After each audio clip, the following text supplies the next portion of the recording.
welcome to the Kielder Observatory podcast for May 2021. I'm Ian Brannan, and joining me in this episode, as always, we have the Director of Astronomy at Kielder Observatory, Dan Pye, and science communicator and astronomer Naz Jahan Shahi. It's a very big month because things reopening at the observatory with the relaxing of restrictions, which is so welcome. So we'll have a look at some of the things that are coming up over the coming weeks that you too could well be part of. And we have a special focus on all things lunar in this episode. We're speaking with Dr. Ken MacTaggart, who is one of the leading experts on the Apollo missions, and particularly Apollo 11. Tranquility Base here. The Eagle has landed. And answering some questions about the moon as well, such as, what does it smell like? All these things and more on the way here on the Kielder Observatory podcast. So let's first turn our attention to what's happening at the observatory, and as I mentioned, thankfully, things are now able to slowly start getting a little bit more like normal, welcoming visitors back once again, and we've got so much to get through over the coming months in the night sky, and it's so great to be able to welcome you back as well. Let's speak first of all to Dan, Director of Astronomy, and well, I know it's been a busy time for you getting things together, but it must be so great to finally get back to doing what you love and explaining the wonders of the universe every evening. Absolutely, we are. Yeah, I mean, it's amazing to be reopened again and see the night sky. It's interesting because last night I was showing guests some stars, as we do. That's kind of the thing that we do at the observatory. And I had a laser pen, and I was pointing around the sky, and I was like, "Oh, here's Vega, and here's yeah, that star there, and that makes up the summer triangle." It's just all gone. Something about stars. There's space. So it's gradually trying to remember all of these different things that are embedded in there. And actually, to be honest, once we start saying the words in a particular order, it all starts to come flooding back as well. So gradually we're getting back into it. Getting used to the late nights, I guess, is the most difficult thing.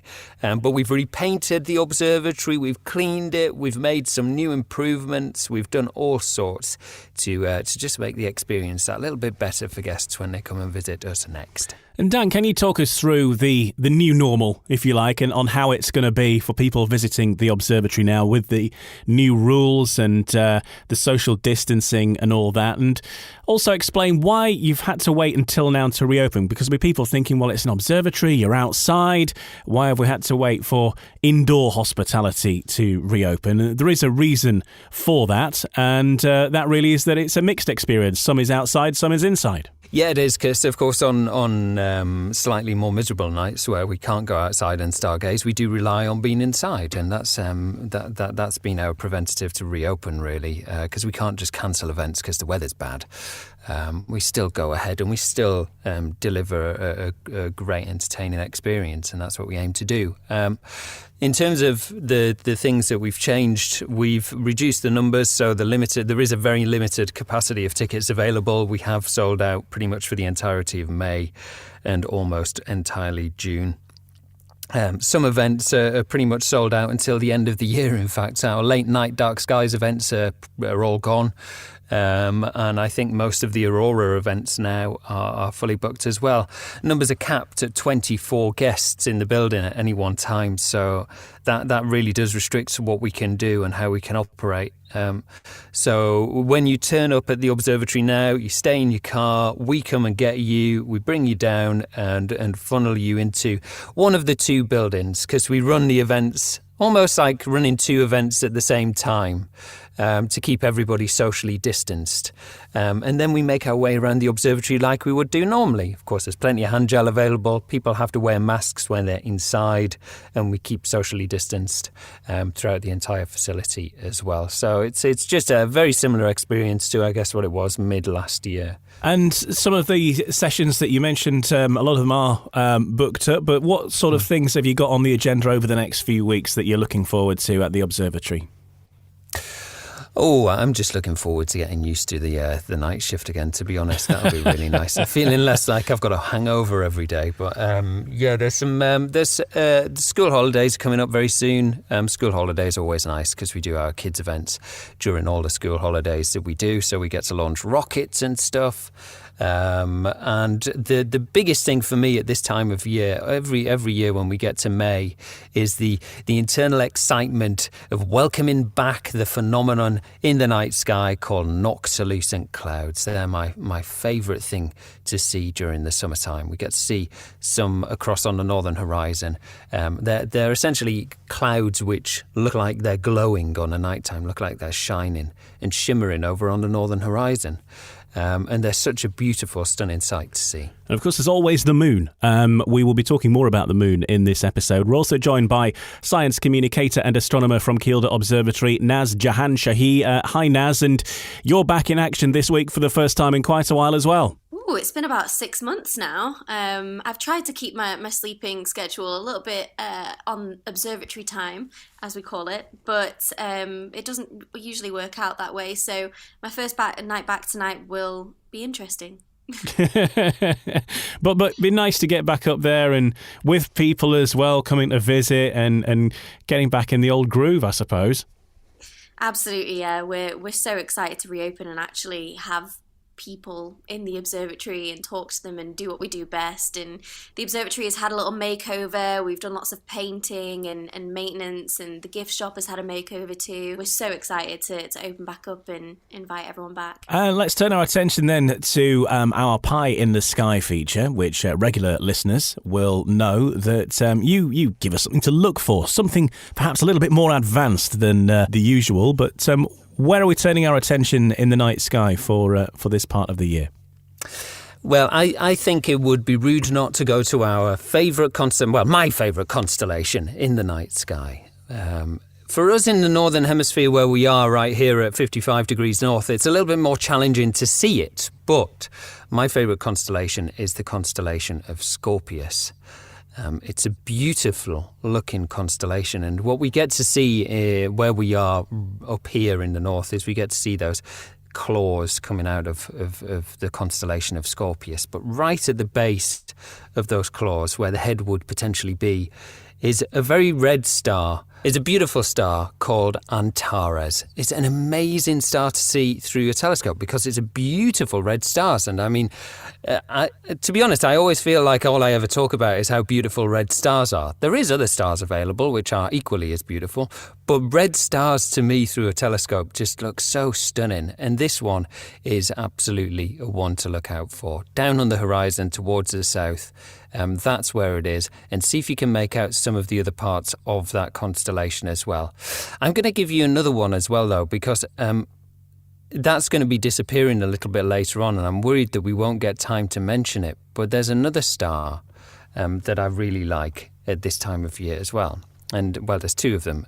There's Zuben el-Janubi and Zuben Eshamali, which are two really fun names of stars, but really cool stars to look at as well. One of them's a binary system, so we get to see a lovely split in the two stars that are orbiting around each other. And they're in the constellation of Libra, not far away from the constellation of Scorpius. So you can check those out while you're in that patch of sky as well. Let's focus now on the main theme of this particular podcast, and we're looking at all things lunar, particularly focusing on the Apollo missions. It wasn't so long ago that one of the key figures in that mission, Michael Collins, sadly passed away, and we'd like to talk about him a little bit, but also give you a little bit more insight into the whole Apollo program, because while Apollo 11 was the mission that first landed a man on the moon, there was a whole process that led up to that, and many other astronauts also had the privilege of walking on the moon. We're going to speak very soon to Dr. Ken MacTaggart, who's a leading expert in the Apollo program and even has put together the official record of it for NASA.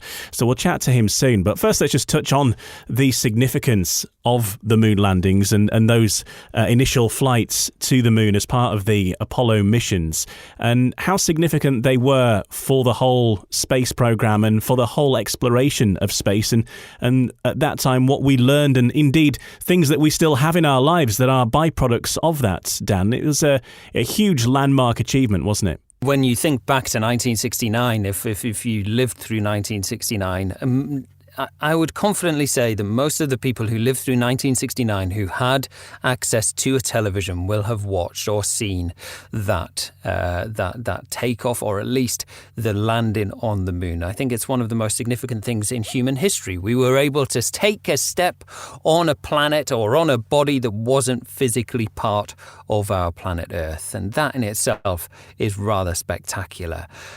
But the complexity of that mission as well goes without saying, that how incredible that was for human engineering, and everything to do with space exploration was really linked around how crucial it was to be able to problem solve different scenarios with regards to being able to land on the moon. Things like shortwave radios, two-way radios, to be able to communicate with the lunar surface and the pod that was floating around the moon as well, where Michael Collins was. Two-way radios really were a result of the Apollo missions. It was kind of like a thing that we got to use as the public as a result of space exploration. And a lot of these challenges, a lot of these different problems that we encounter when we're going to different places throughout our universe are transferable to consumable tech, or just being able to really figure out how the human body copes under different conditions, and how we can maybe even use that information to cure problems with the human body here on Earth as well. So it's not just really about going to another rock and finding out what it's made out of, but it's also all of the achievements which come as a byproduct of that as well, because the complexity of going 250,000 miles on a little rocket out into the great unknown is just unfathomable. I mean, being able to do that was just, it must have been one of the most spectacular achievements ever. And what I love about that particular moment in time is, and it's depicted in the film Hidden Figures, which if you haven't seen, I would encourage you to watch. It's a spectacular film, the story of three significant female NASA scientists. Incredible story and tale. And they talk about the moon, and they talk about the distance to the moon. And then it's like there's a sudden moment of realization of, hang on a second, it's a really long way.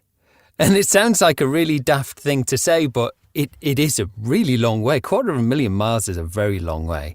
And being able to perfectly, precisely time the moment that you launch a rocket to be able to send it in the direction of the moon in order to be able to then land something on its surface, and confidently know that when you land a human being on that surface, that it isn't going to crash into a billion pieces, is just spectacular. And again, in the story of Neil Armstrong, in the recent film First Man, you get to see and encounter that experience of what it feels like to have to problem solve right down to the last minute as well. We weren't able to see some of the craters. We weren't able to see some of the big rocks that were in the way.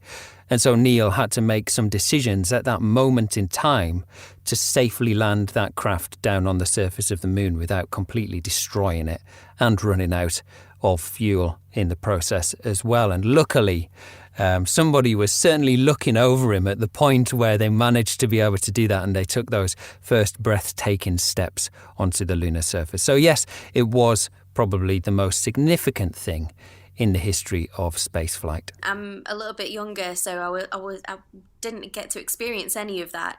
But I've watched films like Apollo 11, and after I watched that in the cinema, I stepped outside of the cinema and there was a full moon in the sky, and there was a real moment of realization that the moon wasn't just this thing in the sky. People had actually been there and stepped foot on there, and it was a really special moment. So to learn a little bit more about that is really cool to hear from someone who was actually present during the space race.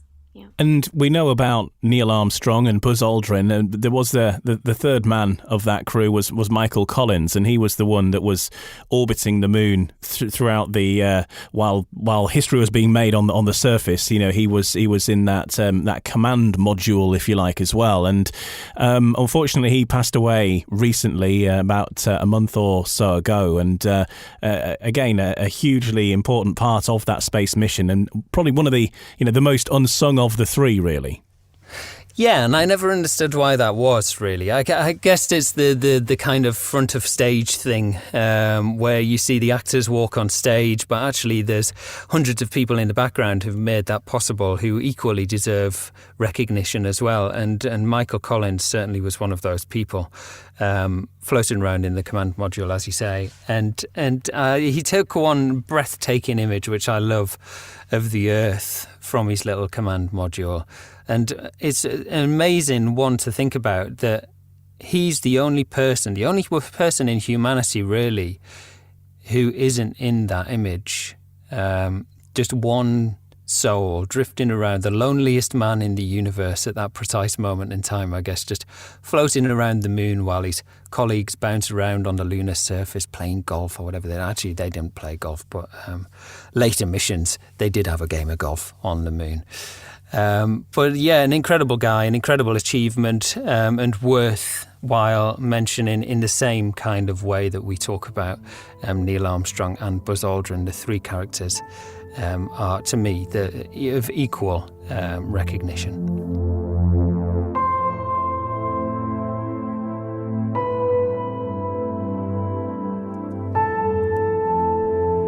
You're listening to the Kielder Observatory podcast.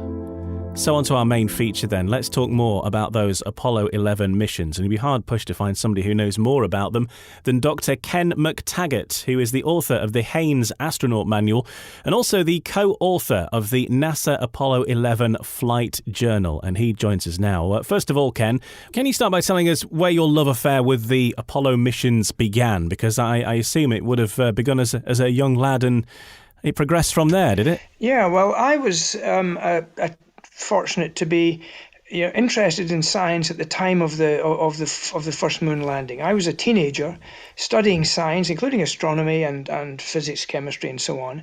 And I remember hearing at school our teacher telling us the Americans are going to be trying to land on the moon, the Russians are in a sort of race with them. And this seemed really exciting. I had a telescope. We would observe the moon. And the idea that people would actually go there in my lifetime and we'd see what the surface would look like was an extraordinary adventure to a few of us in Scotland. And, we were really very excited about it all. And in those days, of course, no internet or anything. We had to follow it all in the newspapers or on television. And there were no digital photography, so the best, you had to wait for about a week after every mission before the colour photographs came out in all the glossy magazines. And it was a really exciting time. There were several missions leading up to it. Flight around the moon by Apollo 8 in December 1968 was one of the most exciting. The people travelling to the moon and leaving the Earth's gravity and entering the moon's gravity just simply to orbit.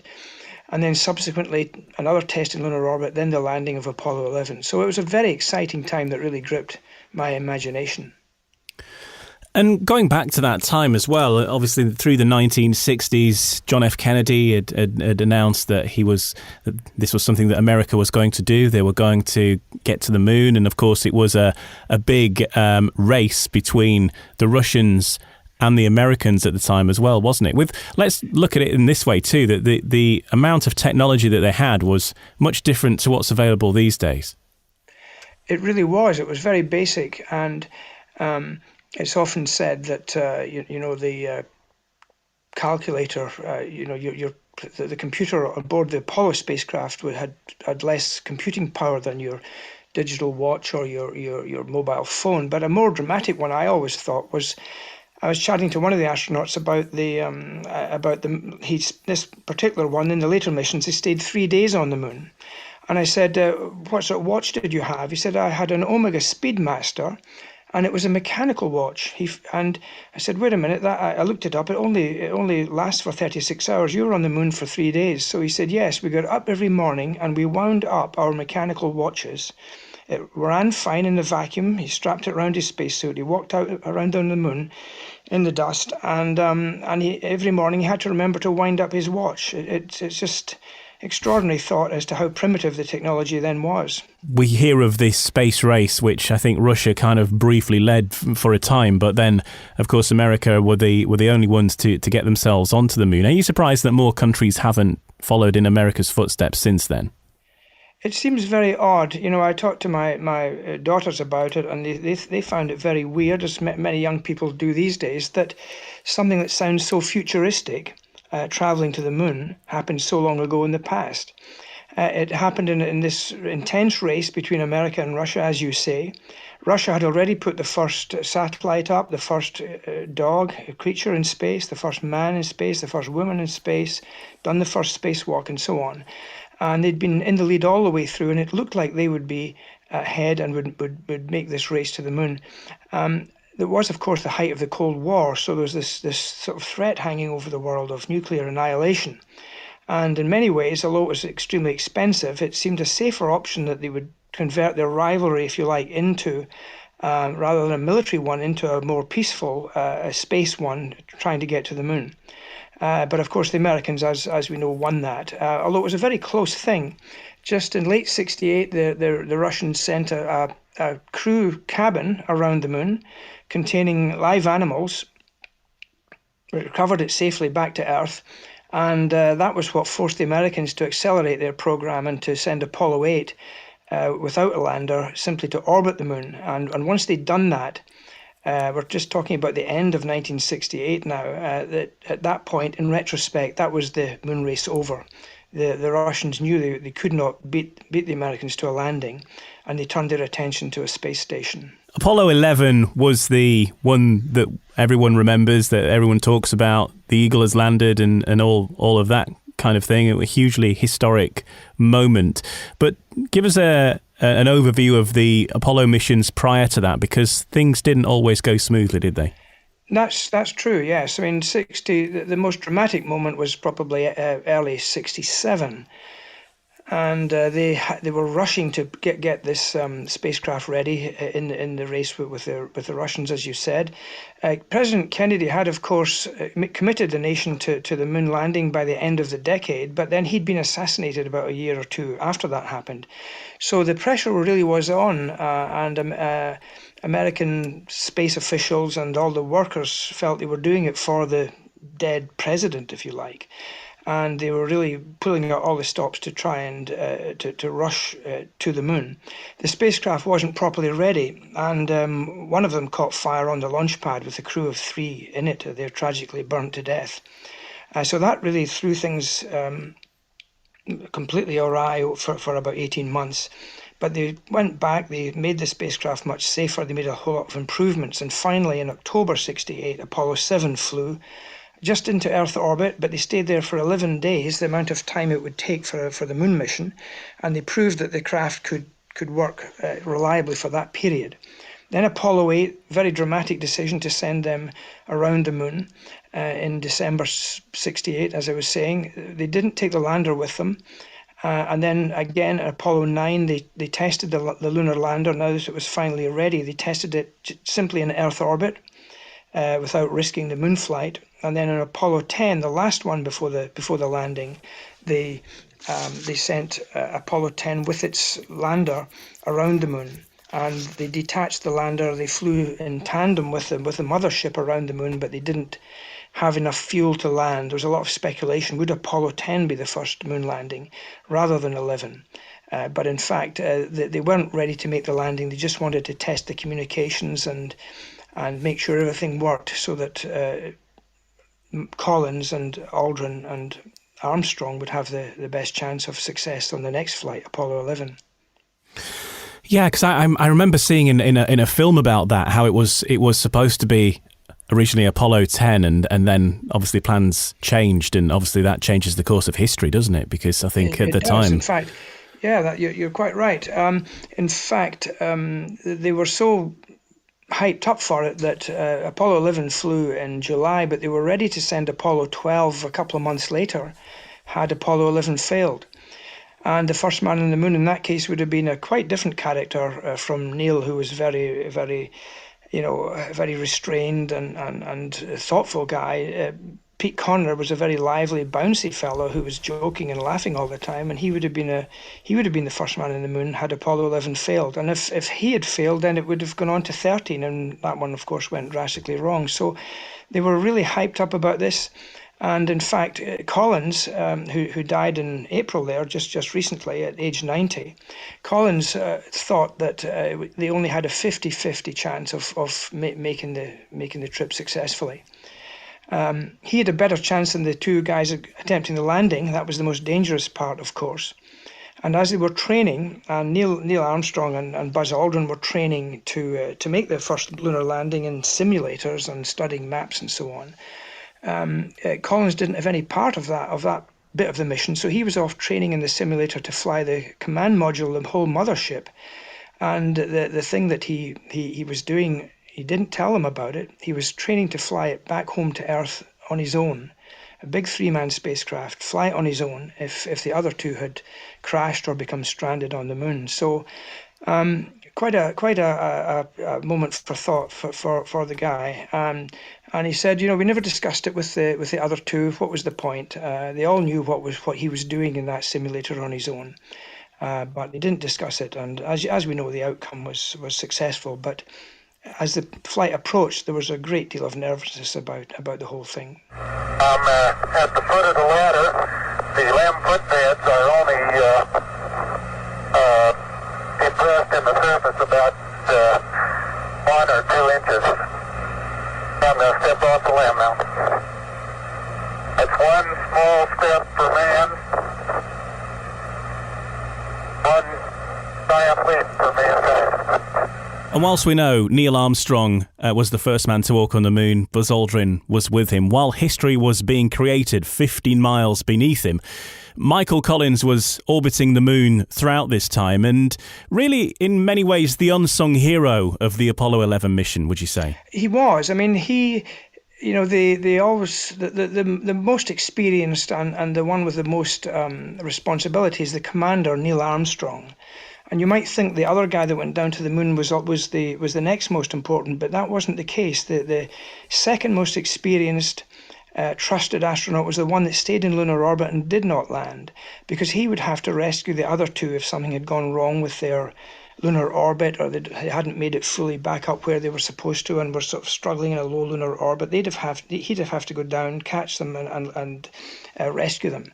So yes, that was a really special responsibility that Collins had, and he always said he didn't resent the fact that he didn't get the chance to walk on the moon. In fact, he was offered later the option of commanding a subsequent moon landing flight and being the commander himself and walking on the moon, but he felt he'd done all he wanted to do when he got back to Earth, and his career went off in a different direction.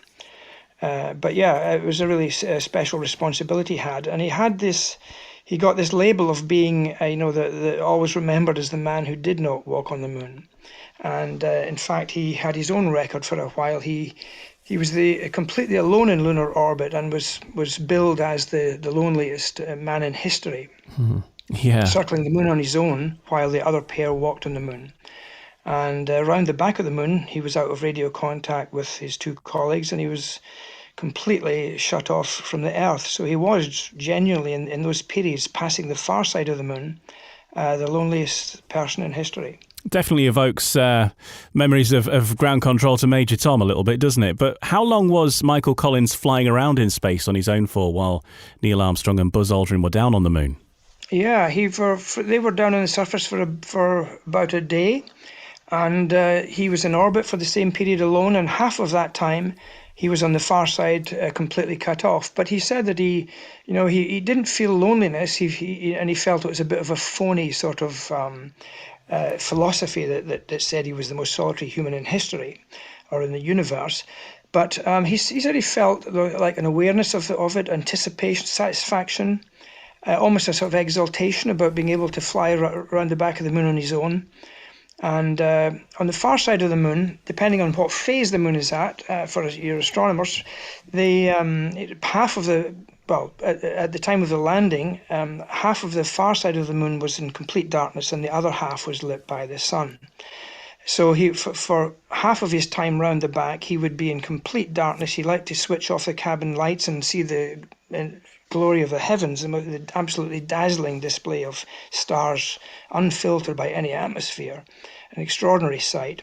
And then he would get a sunrise, and he'd then fly over the desolate, cratered far side of the moon. Looks quite different from the near side, which has these flat plains of lava. The far side is completely battered by meteorite impacts and was a most awesome and quite alarming place, really. Anyway, he flew over all of that, about 50 miles altitude, and as you know, eventually linked up with his colleagues when they made it back up to orbit. But that was his biggest fear, that engine from the lander would not reignite and carry his two colleagues back up into lunar orbit, and that he might have to actually leave them behind and travel home alone. And you've met Michael Collins. I'm sure you've met a number of astronauts.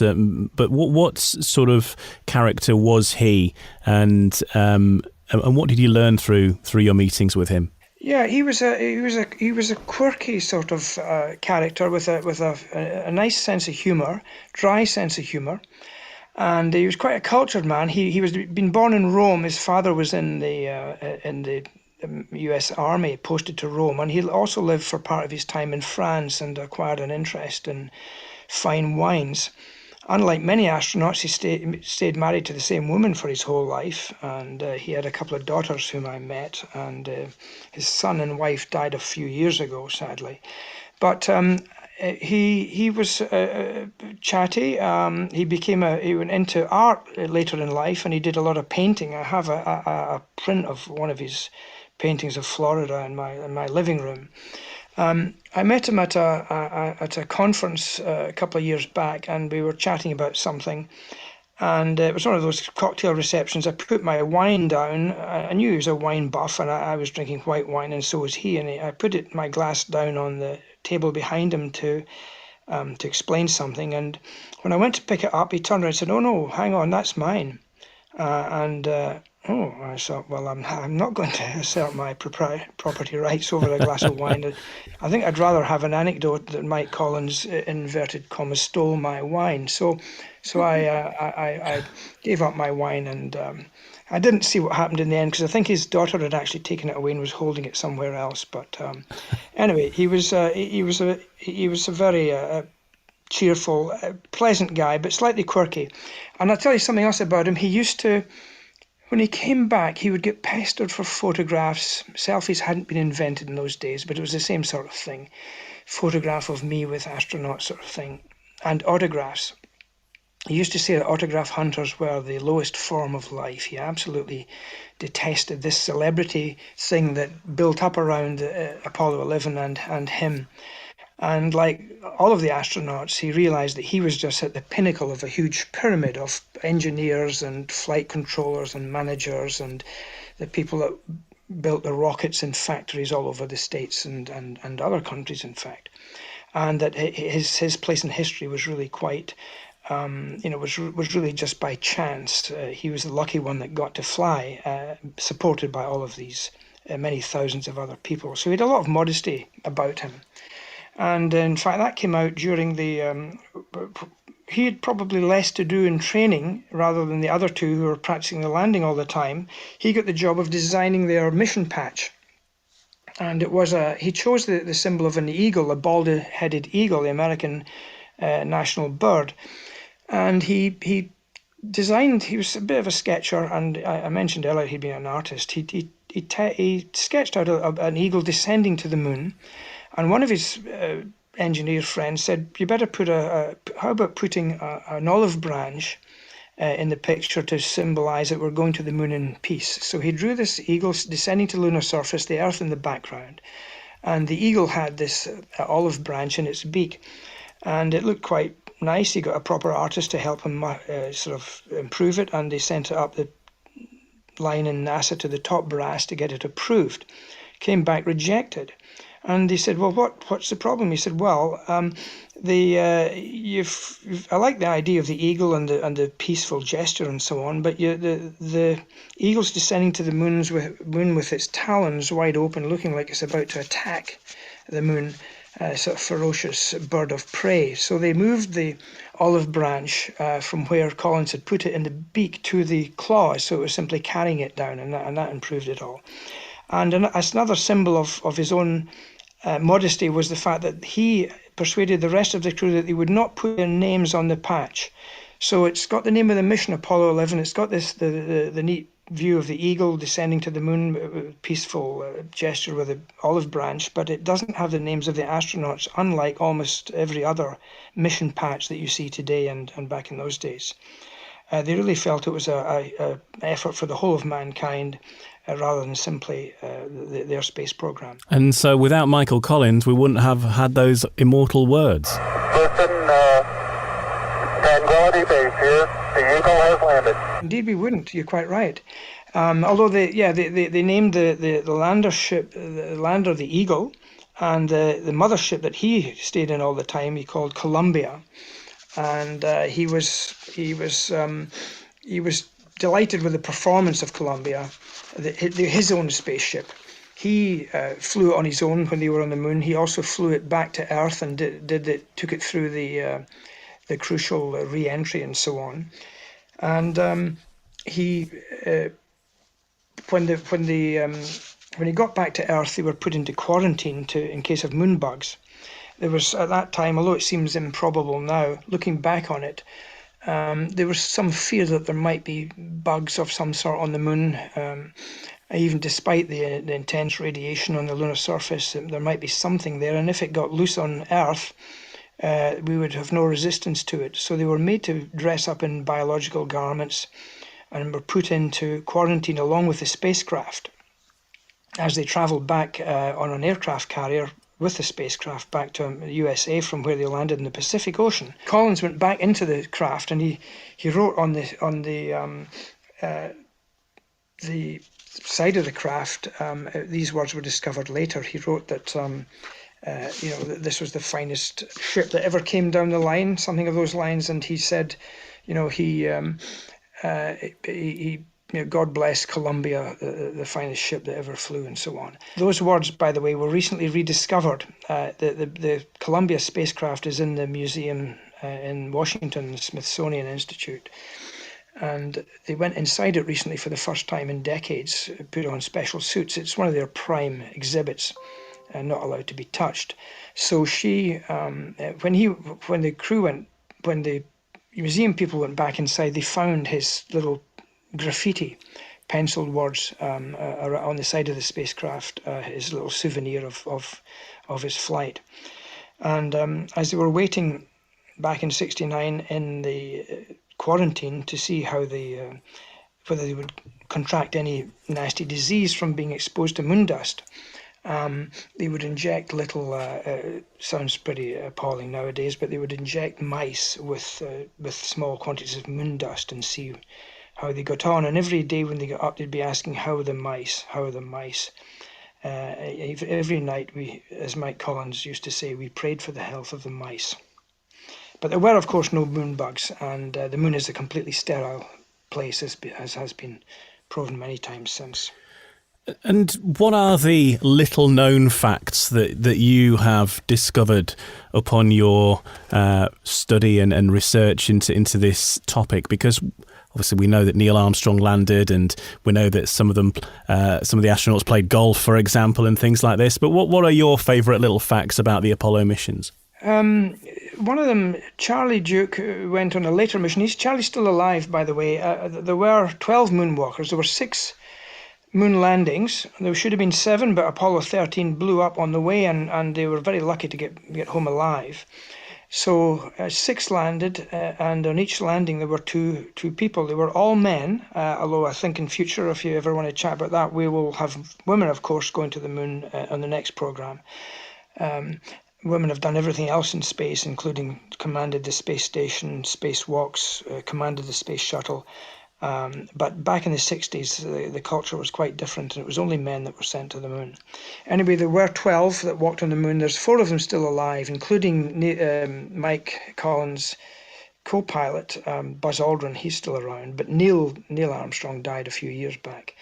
One of the ones that I particularly remember was Charlie Duke having a dream on the moon, which he actually recorded, and he said what it was. He lived on the moon for 3 days, and the later missions, I mean, Neil and Buzz, leaving Collins in orbit, of course, went down just for a day, did one moonwalk. They slowly built that up over later missions to make two moonwalks. And on the last three missions, they had improved the lander. It was able to carry much more cargo, and in that was a folded up dune buggy type electric car.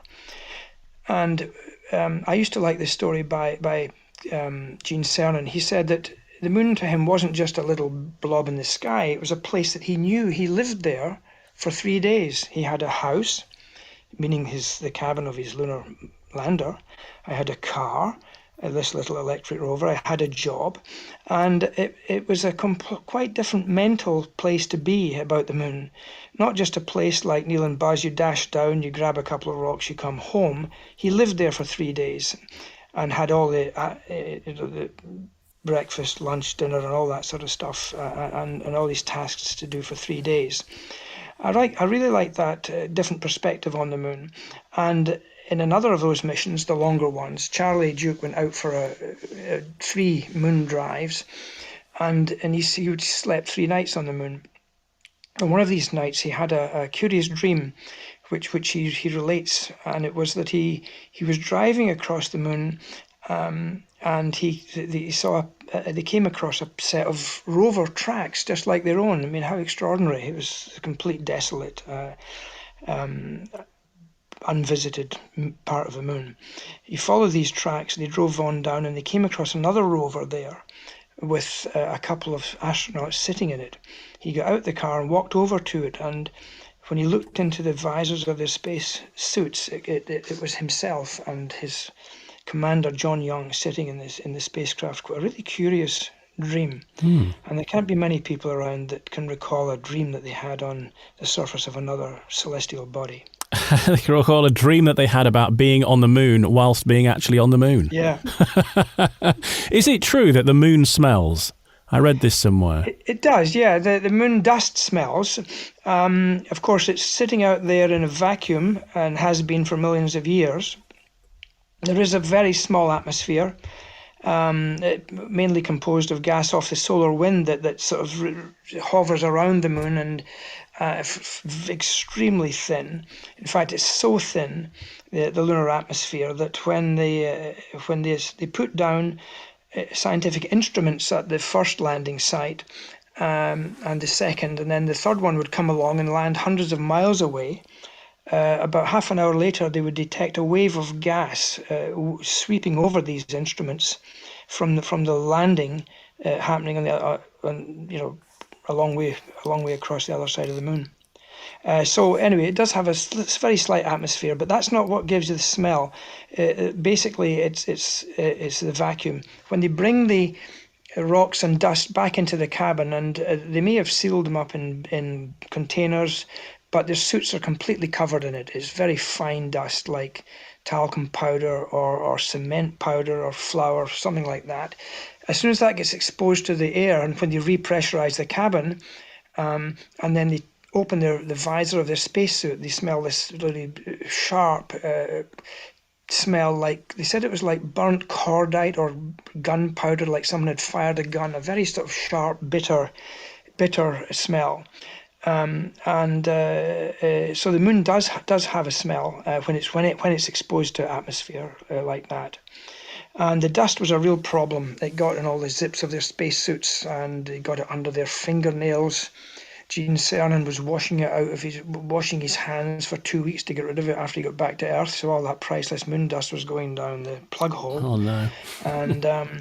And I think for future trips that will be a difficulty. How you actually deal with moon dust if you're going to stay any more than a few days and reuse your spacesuit again and again. I've met a few astronauts, and I think I expected when I met them that they would have some kind of common traits, that they would all sort of be stern, but they're not. Some of them have quite different characters. And then I watched the film Apollo 11 that sort of documents their mission in a sort of dramatic way. And I noticed that Buzz Aldrin's heart rate when they were actually landing down on the moon was very, very low. and he seems to be quite the character as well. So, like, how did people react to Buzz Aldrin's kind of attitude around the lunar landings, and the fact that he just seemed so relaxed about it all? All the responsibility was on Neil, and Neil's heart rate was very high, certainly. But Buzz, I don't think he was focused on keeping his doing his job, and he was a very meticulous guy. But he wasn't popular amongst the astronauts. He thought to lack social skills, and was an extremely intense guy. In fact, he was known as Dr. Rendezvous. He'd done a PhD or thesis or something on orbital rendezvous, and would spend. He would bore you to death about this at parties if you listened. He's in his 90s now, but I think he's not terribly well at the moment. But yeah, he didn't fly again either. Collins said of the crew as a whole, they were three amiable strangers. They got on well enough to do their jobs together, but they were not buddies or pals, and they didn't have the sense of camaraderie and a team, I think, that some of the other crews did have. But you're quite right. They're all different, very different personalities. Some are chatty, some are much more philosophical. The one thing that united them all, I think, was, they were selected because they were all going to fly. And apart from one guy at the very end, Jack Schmitt, who was a geologist, the only scientist to go to the moon on the very last mission, they all had to be jet pilots and sometimes test pilots. So they're absolutely ace pilots, because if anything went wrong on one of these flights, they had to have split-second reactions. Not only that, another criteria was academically qualified. So many of them, including Buzz Aldrin, had PhDs in engineering or science, usually engineering. And the odd thing is that you sometimes meet exceptional individuals who have these things, academic and something else. They often had a third thing, which was sport. So Buzz Aldrin was also an accomplished pole vaulter. Mike Collins used to play in a league, basketball in some league somewhere. So he was a very accomplished sportsman. So the astronauts tended to have these three things exceptionally: pilots, and very good pilots, highly academically qualified, and very sporty and very fit. And only at the very end did they do the reverse, and the guy that had trained the earlier astronauts in geology, Dr. Jack Schmitt, professional geologist, they said, you're young, you're fit, we need to send a scientist to the moon, otherwise the taxpayers will think we're just wasting money and giving joyrides to pilots. By the time they got round to the sixth landing. So they took this geologist and they trained him to fly fast jets, which is a pretty extraordinary way around. And he eventually got through the training. He qualified, and he went in as co-pilot on Apollo 17, walked on the moon, and then did his geology bit and collected rocks. The space race, it's often made out that Russia and the US were, these very strict opponents. But I'm just sort of wondering whether that was really the case, because often science is people collaborate and it's often shared. Was it really as intense as it was made out to be? No, that's interesting, because I've been at a couple of events, and when the astronauts from America and the cosmonauts from Russia and former Soviet Union get together, and on the 50th anniversary, was it? I think it was the 40th anniversary of Sputnik, which was 1957, so that would be 20. A group of these guys got together in Glasgow at the Association of Space Explorers meeting, and I saw them there together. They had been pilots, of course. They're both chosen from their air forces of their respective countries, so they had being a pilot of a fast jet in common. So they had a lot of they're always interested in each other's aircraft and that sort of thing. And quite a lot of the Russians spoke reasonable English. And later, the Americans had to learn Russian in order to fly on the joint missions to dock up with their spacecraft. So they had a degree of commonality of communication. They were able to speak to some extent each other's languages. But as well as the piloting thing, the thing was that they had together shared the dangers of the cosmos. They'd seen things that the rest of the human race had never seen. They'd seen the Earth as a ball, blue and white ball from above. They'd seen the blackness, the black sky of space and the blazing sun. And they'd experienced the extraordinary dangers, of course, of being launched on a rocket and then returning through a blazing hot re-entry and parachuting back to Earth, and all the time wondering, would you make it? Particularly in the early days, would you actually make it home safely? So when they met up, they'd all quietly followed each other's missions. They knew who they were before they even met. And they had a lot of strong camaraderie between them of having seen things that the rest of us hadn't possibly seen, never would. So yeah, they were very friendly and warm with each other. That was my impression. And it wasn't so much about the science; it was just about the shared dangers and extraordinary experience of traveling in orbit. Yeah, I'd imagine it's quite an exclusive thing to bring people together. Yeah, it was very interesting, and some of them, of course, trained after the Apollo flights were over, which would be 72 was the last one, Apollo 17. There were 3 flights, American flights, in Apollo spacecraft to go up to a space station, Skylab, and they stayed for up to 56 days or thereabouts, a couple of months in orbit. After that, they had 1 Apollo spacecraft left. And they decided they signed an agreement with the Russians that they would try and link up in orbit. So this was all planned. It was in the era of President Nixon and Brezhnev on the Russian side.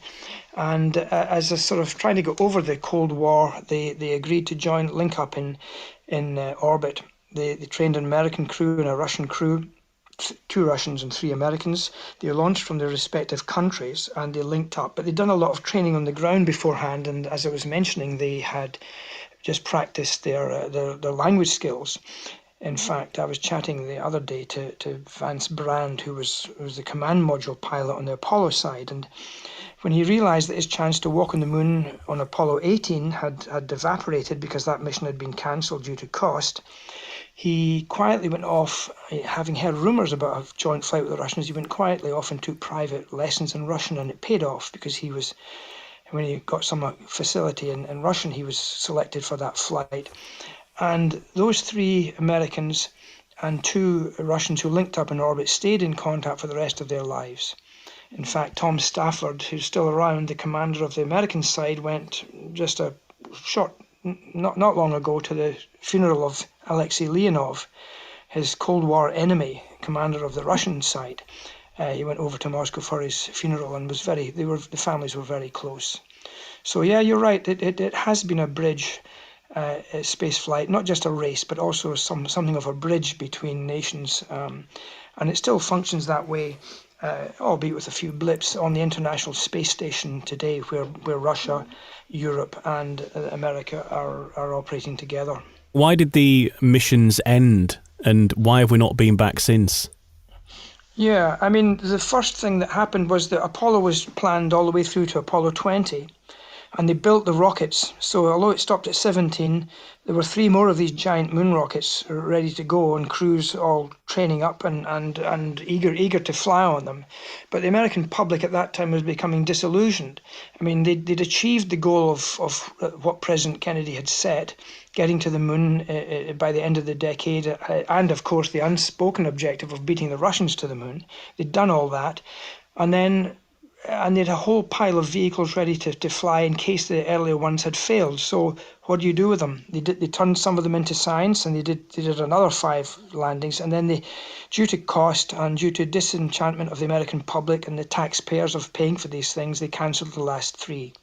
And those 3 moon rockets are still around. You can see them at different museums in the States. These enormous, the biggest rocket ever built.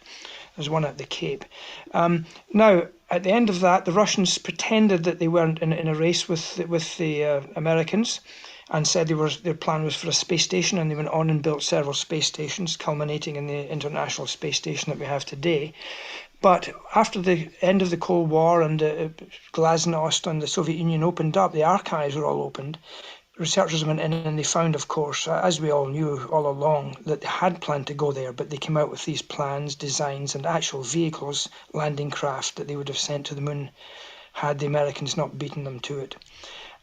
So with the moon race over and the Cold War over, there was no overriding motivation to go back to undertake these extraordinarily dangerous voyages, 3 days out, 3 days back. And so much could have gone wrong, particularly as we were saying at the beginning with this really old technology. Things have moved on now, and in the technology is so much better, so much more reliable. The computing power's colossal, and now it's relatively much cheaper, much less a proportion of national budget and so on to go to the moon, and it's really starting to take up interest again from a scientific point of view, and from the Chinese are doing it as well, as you know, albeit uncrewed spacecraft. And with this enhanced computing power, you'll recall that Collins was staying in orbit, had to look after the mothership while the other two went down. In the new plan for NASA, the mothership will stay in orbit uncrewed.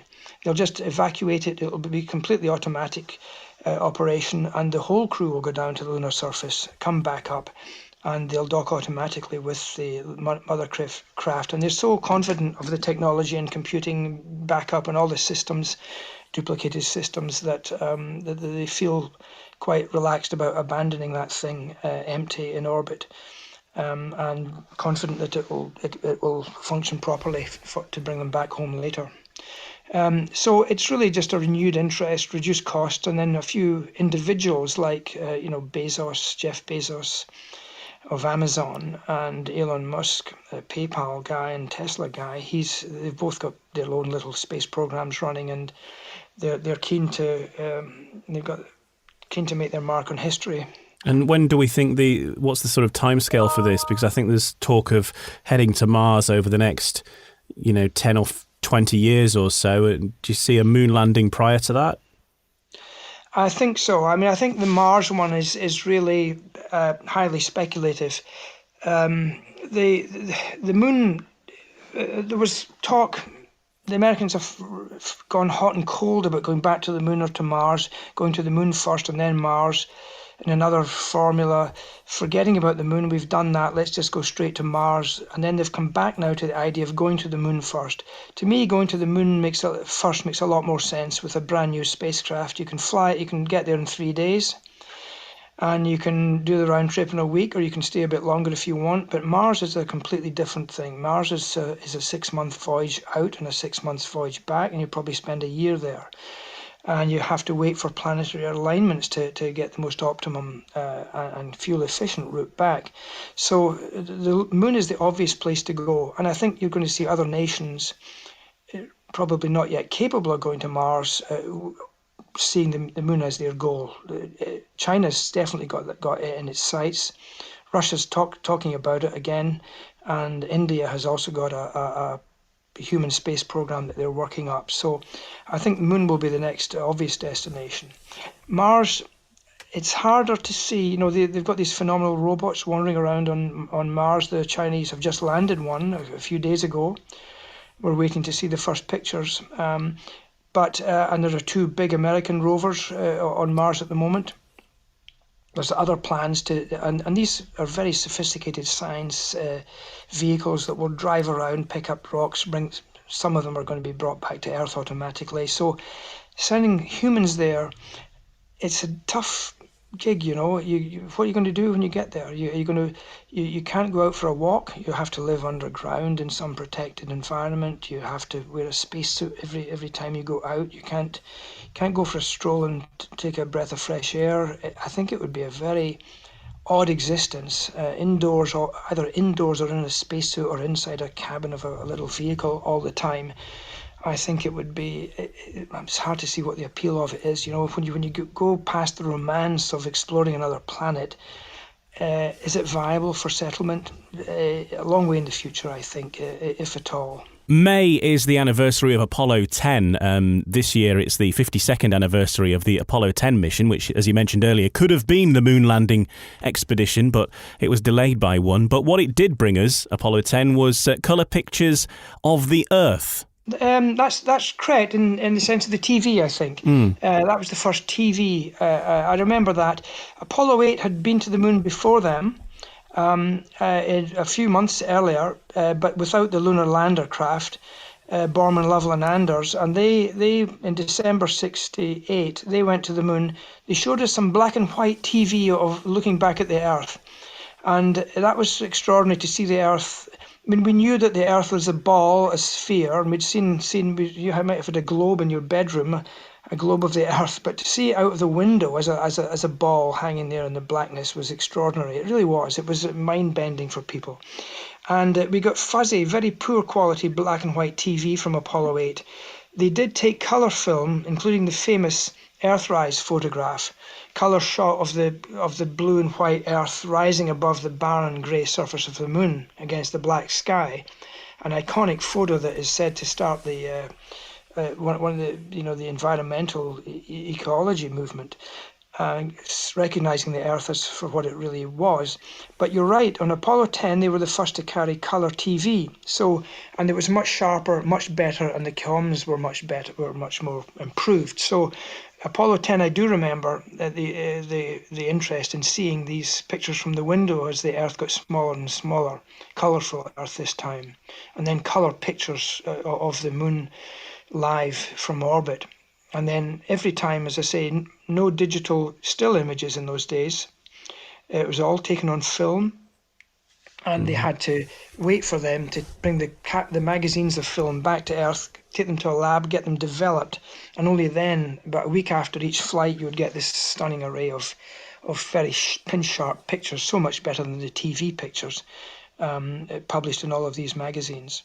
I interviewed once the guy that ran the film lab, and he was the first person on Earth to see that famous Earthrise colour photograph as it came out of the machine. His jaw dropped. He couldn't believe it. He tried to tell the astronauts in advance, this will probably happen, try and get a picture of it, but there it was, coming out of his developing machine. And he'd got all the chemical balances correct, fortunately, and he didn't lose it in the developing. But that was quite a moment for him. Dick Underwood was his name. Yeah, you wouldn't want one of those picture advisory stickers on a shot like that, would you? It's been fantastic speaking with you, Dr. Ken MacTaggart. If anybody wants to find out more about your work or learn more about some of the things that you've been involved in, where would they find that information? Yeah, so there's two NASA projects I've been involved with. There's the Apollo Flight Journal, which is, for each of the Apollo flights, there's a transcript of all the words the guys actually said in the mission, and then interleaved with explanations of what's happening and diagrams at each point. And the one I particularly was involved with was the Apollo 11 one, where I edited up all the chapters and so on. I worked with David Woods, who you'll also see on there, and he's putting in many of the photographs. The photographs, as we were saying earlier, were all taken on film, so they've been, and NASA was very protective about them. They kept all these precious exposed films in a big fridge somewhere in Houston. Eventually they allowed them out one at a time to be scanned by this new technology of digital scanning in the 90s. They were very reluctant, but they've now done them all, I think, and the results are extraordinary because you can blow them up to huge size, and they were taken on a large format camera, and you can see details that were never evident in before. So that's the Apollo. If you Google my name, MacTaggart, M-A-C, Taggart, and NASA, you'll probably come directly to one of those sites. The other one is the Haynes Astronaut Manual. Now, it's not a manual for people that own astronauts. Haynes used to do car manuals, as you may recall. Yes. People that want to fix their cars, and since nobody wants to do that anymore, or they're too complicated, they branched out into other lines of publishing, including space and trains and whatever else. So I did the astronaut one. Interviewed quite a lot of them, and it's more general than just the moon flights. There's a lot about astronauts, and looking forward to the future, how you train up and what their missions were and so on. And the other thing I did was the Moonshot movie, TV movie, which came out in time for the 40th anniversary, so it's about 10 years old now, and it is available as a BBC DVD, I think. Richard Dale was the director of the movie, so that was quite fun. I went out to Lithuania on set and had to tell the actor astronauts which buttons to press and so on. And on the subject of that Apollo 11 flight journal, what was it you actually did? Because you analysed every action, every bit of speech that happened throughout that entire mission and recorded it for posterity for NASA. It was a collaborative effort. There's three of us on each of these flights, and it's usually a different combination. But yes, if I didn't know some of the answers, I would know where to find in NASA the layout for the control panel. And there's a friend I have in New Jersey who's the world's expert on the Lunar module, computer, and all that sort of stuff. So there's a whole network of people that pull this together, and it's largely volunteer for NASA. But NASA doesn't. Curiously, the thing about NASA was that it didn't have a history office until the past couple of decades. Earlier, it was making history all the time, but it didn't keep terribly good records of some of the flights. A lot of the plans I've heard were junked as they moved on to the next mission.